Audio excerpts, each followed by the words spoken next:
The newcomers. The Grand Hall of Concordia Prime shimmered under the blue-white light of its planetary rings.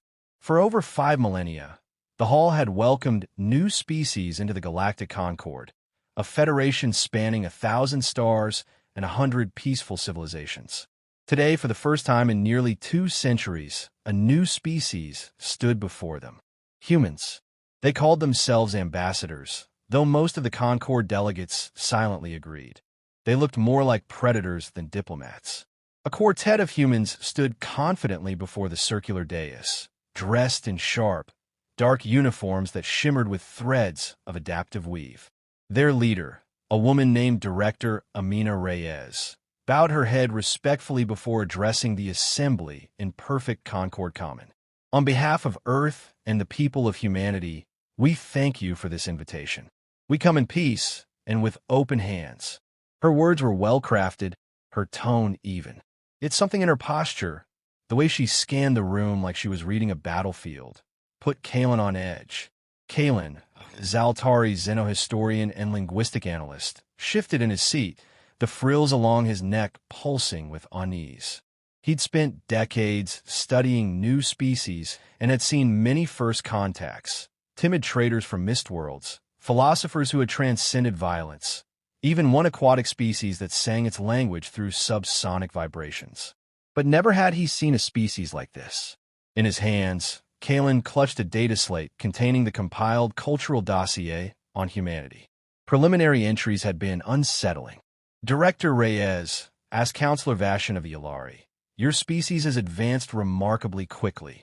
In just a few thousand of your years, you've moved from tribal warfare to interstellar travel. That is unprecedented." Reyes nodded. "We're adaptable." "Indeed," Vashon said, his eye stalks narrowing. "And violent. Your history is saturated with war." Reyes didn't flinch. "That's true. We've made mistakes. But we've learned. We are not what we were." The council murmured. Kalen remained silent, though his mind raced. He'd already begun a more detailed review of Earth's pre-space history, something he hadn't done for a century. There were inconsistencies, things no one had noticed before. The sudden leap in cognitive capacity around 200,000 years ago. The improbable retention of redundant adrenal pathways. The high pain threshold. The strange efficiency of bipedal locomotion, combined with manual dexterity and binocular vision, all converging far too neatly. Kalen flagged the file for deeper investigation. Perhaps it was coincidence. Evolution had its oddities, but something about humanity felt curated. Later that evening, Kalen sat alone in his archive pod aboard the Concord research vessel Aurora site. He enlarged a projection of the human genome on the display wall and set his algorithms to scan for irregular patterns. He didn't expect to find anything. No one engineered sentience anymore. It was outlawed in every known civilization. Still, the unsettling feeling in his frills hadn't faded. The computer chimed. Multiple anomalies detected. Redundant mitochondrial sequences inconsistent with natural selection pathways. Unusual density of aggression-linked neurochemical regulators. Trigger genes located in non-coding regions. Status: dormant. Kalen stared. Trigger genes. He tapped through the analysis. The so-called junk DNA in humans wasn't junk at all. It was filled with embedded sequences too orderly to be random. Code. Dormant instructions. He tried to dismiss it. Perhaps a quirk of evolution. Perhaps just computational noise. But then, another file popped up, an ancient Earth myth catalog, auto-linked by the pattern engine. Myths of gods from the sky. Titans who shaped man from clay and fire. Serpents who gifted knowledge. Myths or memories? Kalen slumped back in his seat, his stomach's turning. This was more than an evolutionary curiosity. It was a blueprint. Someone had shaped humanity. On purpose. His voice trembled as he whispered to the dark. They weren't born. They were built. Built for what? His eyes darted back to the war footage he'd archived earlier that day. Trenches, firebombs, orbital strikes. One human soldier, bloodied and limping, dragging 2 allies out of a burning wreck with fire licking at his uniform, screaming, "We do not break." Kalen watched it again and again. In all his centuries studying sapient life, he'd never seen a species fight like that. Not to conquer, not even to survive, but as if violence was purpose, as if some ancient imperative told them, win at all costs. He activated a secure transmission line to the council. "This is Kalen of Azaltari," he said quietly, "requesting emergency ethics review of species H-221, designate Homo sapiens. Possible evidence of artificial enhancement." He hesitated.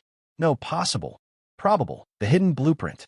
Kalen's report caused a ripple that turned into a tidal wave. Within days, the Council Ethics Tribunal convened a level-red inquiry, rare, classified, and closed to the public. Only a few dozen such cases had occurred in the entire history of the Galactic Concord. The accusation alone, that a new species had been engineered, was destabilizing. If true, it would violate every principle of sentient sovereignty. Inside a sealed chamber of the Concord's Central Archive Core, Kalen stood before a panel of bioethicists, evolutionary historians, and molecular xenologists. The mood was heavy with disbelief and unease. "Present your findings," said High Examiner the Rix, her voice low and sharp, like a scalpel in the dark. Kalen activated the display. "These are mitochondrial comparisons between humans and every known naturally evolved sapient species. Note the anomalies, redundant gene expressions with no discernible adaptive function. Their neurochemical regulators, serotonin modulation, dopamine feedback loops, are over-engineered. Even their pain response is tuned to push performance rather than preserve tissue integrity." He switched slides. "Now, here's a sample of what humans call junk DNA. As you can see." "Wait." A chirobiologist leaned forward, mandibles twitching. "That pattern, that's a digital sequence." Kalen nodded. "Yes, it's code, encoded in their own genome. Structured commands, activation protocols, likely requiring environmental or biochemical triggers. We've run partial simulations. If activated, they could boost oxygen efficiency, accelerate reflex processing, and enhance stress tolerance." The chamber fell silent. "They are built," Kalen said, voice heavy. "Not by accident, not by natural means. They were designed. Weaponized biology, hidden in plain sight." One of the counselors finally spoke. "But who would do such a thing? And why?" Kalen hesitated. Then, with a deep breath, he brought up the oldest files in the archive. "This is a glyph fragment from the decayed ruins on Vorta Prime. It predates any Concord civilization. Most dismissed it as pre-linguistic art, until now." On screen appeared a crude sketch, worn by time. A humanoid figure with radiant veins, standing over a fallen behemoth. Around it were rings, stars, perhaps. And at the base, a name inscribed in ancient glyph code. ASHAK Tel. Translated loosely as Architects of Ash. "I cross-referenced the glyphs with ancient Earth myths," Kalen said. "Every major culture has some version of this being. Prometheus, Enki, the Sky Fathers. Figures who descended, shaped man from nothing, taught them fire, and left." "Are you suggesting these architects created humans?" asked the Rix, incredulous. "I'm suggesting they didn't just create them," Kalen replied. "They prepared them." "For what?" Kalen didn't answer. He didn't need to. The implications hung heavy in the chamber. Elsewhere, aboard a Concord military outpost on the neutral moon of Tesek, Captain Ilya Moreno stared at her own hands. She'd been feeling strange. Stronger. Sharper. Colors looked brighter. Sounds clearer. The cold didn't bite like it used to. She'd chalked it up to acclimation or stress. Then came the incident. A maintenance droid malfunctioned during a drill, firing a live round that ricocheted and struck a fuel pipe. The explosion should have killed 3 people. Instead, Moreno had moved, reacted, before the sound even reached her ears. She dragged a fellow officer to safety with one arm, despite weighing barely half his mass. Her medical scans showed a 60% increase in neural firing speed and minor bone density shifts. The doctors couldn't explain it. She didn't tell anyone, but she knew. Something inside her had woken up. Back at the archive, Kalen watched security footage from TESEC. A flag file had arrived moments ago, tagged with the metadata phrase proto-response detected. He watched Moreno move like liquid lightning, eyes wide and calm, body precise. The timing of her motions was impossible. She didn't hesitate. She calculated. Kalen leaned back in his chair, tentacles trembling. The trigger genes were real, and they were activating. The architects hadn't just designed humans to be warriors. They'd hidden an army in plain sight. The ethics tribunal recessed in chaos. Some members argued that humanity must be immediately quarantined. Others demanded a deeper investigation. This could redefine galactic history. Kalen just sat, numb, staring into the void of the chamber. "They're not dangerous because they're violent," he muttered to no one. "They're dangerous because violence is their design language." He wasn't sure what terrified him more, that humans were waking up, or that the architects might have done it for a reason. And that reason was still coming. The Catalyst Protocol. The first signs came from the outer colonies. Minor tremors, static bursts and long-range comms. Strange power surges in dormant sensor arrays orbiting gas giants. At first, Concord technicians dismissed them as routine, background radiation, or aging infrastructure. But then, the signals grew stronger, more coherent, and they were coming from within the solar system. Jupiter, to be exact.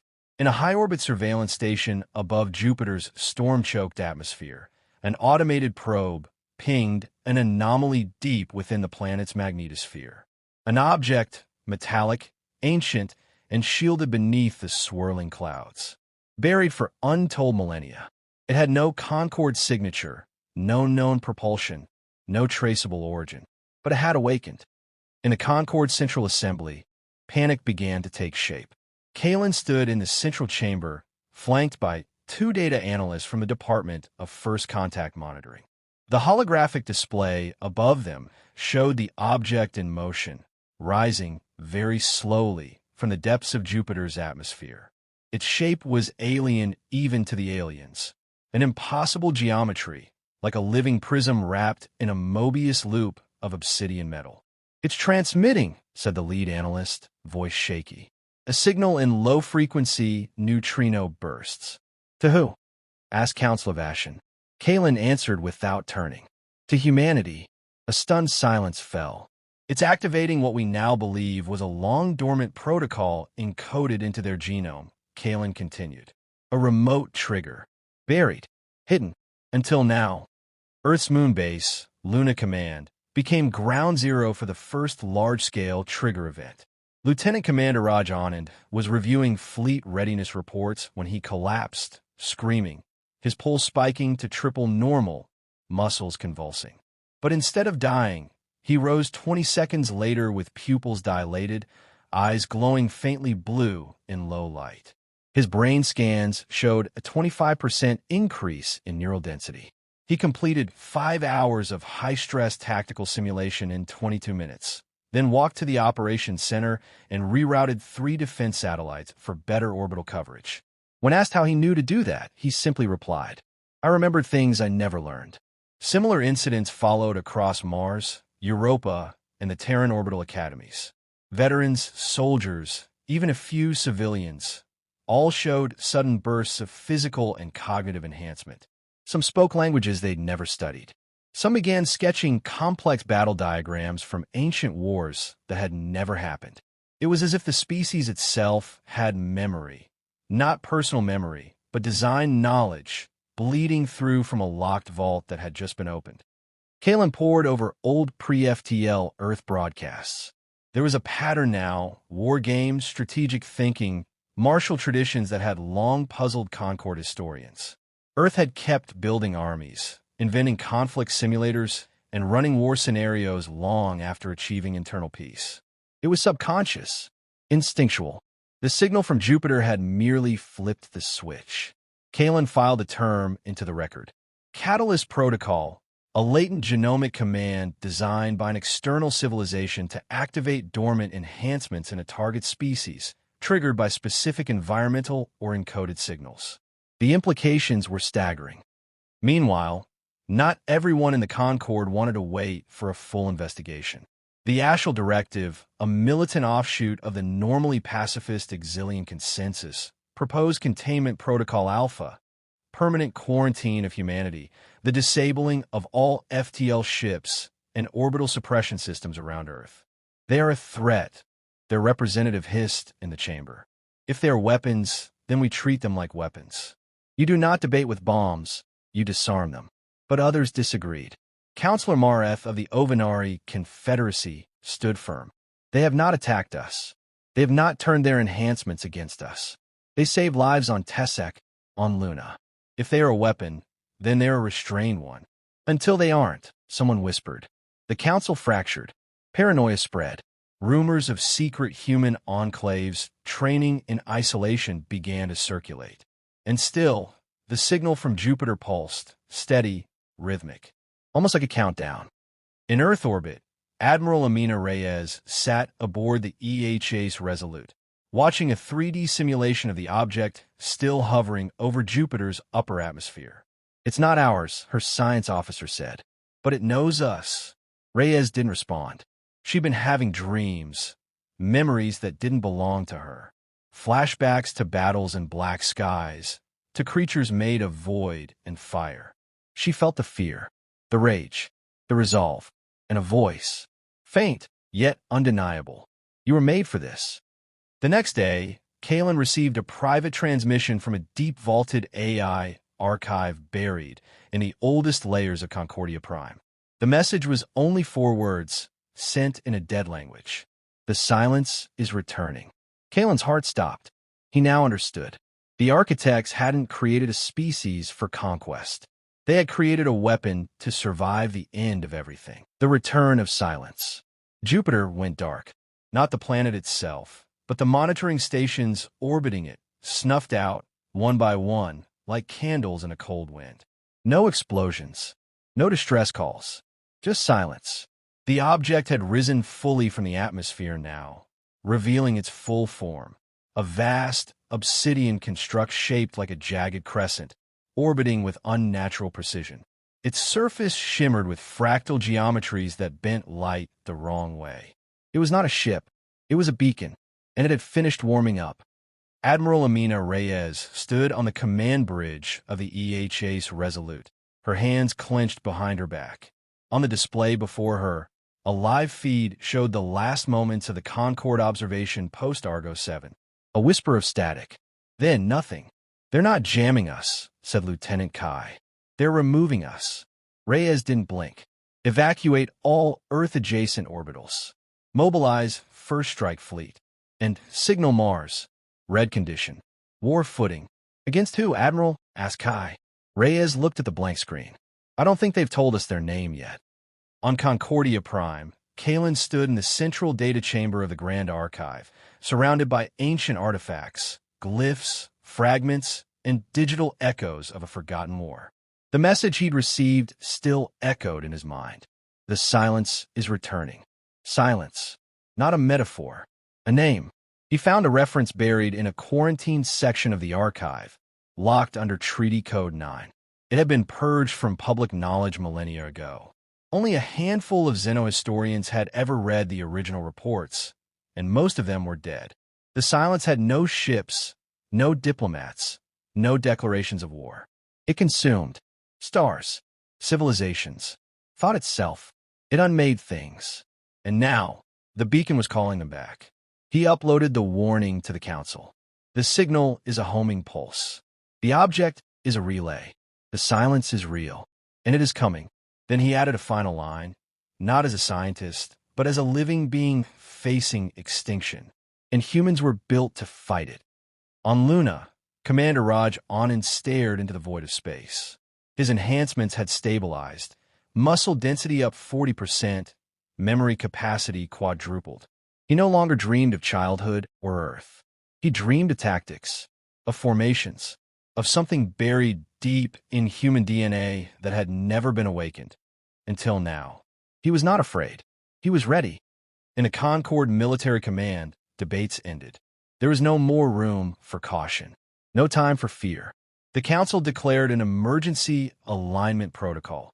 full-spectrum military collaboration across all Concord species. And yet, for all their fleets and precision weapons, they knew one truth with terrifying clarity. They were not the first line of defense. That role now belonged to humanity. On Earth, something else stirred. Not just people, not just soldiers. Places, ancient bunkers hidden beneath the polar ice. Deep vaults in the Himalayas and Andes. Structures long dismissed as myths or ruins. They lit up with unknown power, emitting pulses that matched the beacon signal, only inverted. They weren't answering the silence. They were challenging it. From one such site, in the Gobi Desert, a message pulsed into the stars in a forgotten language. Translated, it read, Protocol ARC 9 activated. Final designated asset online. Then came a second, shorter transmission. Let them come. The EHA's Resolute was now the flagship of a rapidly growing human warfleet. Reyes stood before her assembled command staff, her voice sharp, clear. I won't lie to you. This isn't a rebellion or a skirmish. This is extinction knocking at our door. And we were made to answer it. A quiet murmur of assent passed through the chamber. She continued, For reasons we may never fully understand, someone long ago looked at this galaxy, saw the end approaching, and decided that when it came, it would find resistance. That resistance is us. Not by choice, by design. She looked each of them in the eye. So we fight, not just for Earth, not just for the Concord. We fight because we were meant to, a low voice from the back added. We were built for war. Reyes allowed herself a grim smile. No, we weren't just built for war. We were built to win it. And in the distance, far beyond Jupiter, past the Kuiper Belt, and out into the interstellar dark, something moved. It was not alive in any way life could be defined. It brought no ships, no diplomacy, no sound. Only absence. And it had heard the call. The silence was coming. And this time, humanity would be waiting.